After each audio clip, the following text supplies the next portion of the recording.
Và như đã hứa thì ngày hôm nay đêm nhạc hội như lời thầy Nam vừa nói với tất cả các quý vị đại biểu, quý vị khách quý cũng như là các bạn sinh viên, ngày hôm nay các bạn sẽ được chứng kiến trên sân khấu này những tiết mục được dàn dựng có sự tham gia của rất nhiều các cán bộ giảng viên của nhà trường, và các cán bộ giảng viên của nhà trường sẽ không lẻ loi trên sân khấu này, mà ở đây tất cả các tiết mục đều được dàn dựng với sự kết hợp xen kẽ để bày tỏ tình đoàn kết, tinh thần là một của cán bộ giảng viên và sinh viên. Và chúng ta sẽ được theo dõi hai phần trong đêm nhạc hội ngày hôm nay.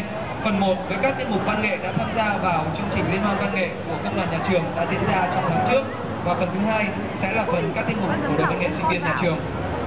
Vâng, và ngay bây giờ thì có lẽ tôi sẽ không để cho anh Quý Long giới thiệu nhiều hơn về chương trình, bởi vì tôi biết rằng rất nhiều các bạn ở phía dưới kia đang rất nóng lòng được chờ đợi nhìn xem các thầy cô giáo của mình khi mà ở trên giảng đường và khi đứng ở trên sân khấu thì khác nhau như thế nào. Ngay bây giờ thì xin mời các bạn hãy cùng đồng một tràng pháo tay rộn rã hơn để cùng chào đón các cán bộ giảng viên đến từ khoa bất động sản và kinh tế tài nguyên với một ca khúc mang tựa đề Rạng rỡ Việt Nam.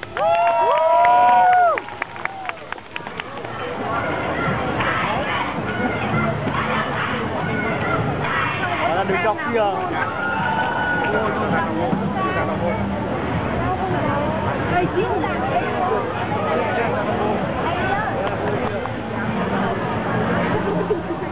Mới đâu ấy? Mới đâu ấy? Ăn mảnh gì?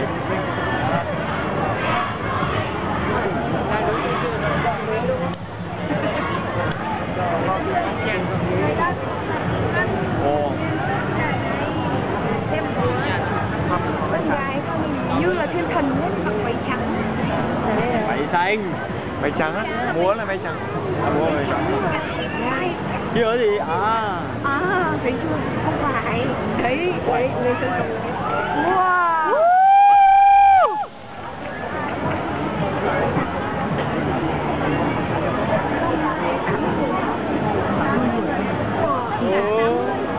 Cái một ngày đầu tư không tu.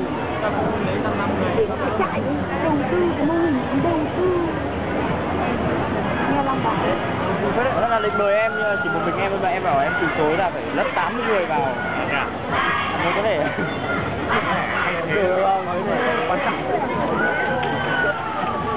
19 người là cũng không được.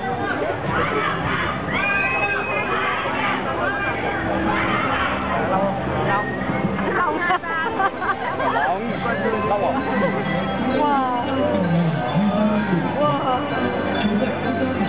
Chiến tranh Bác hỏi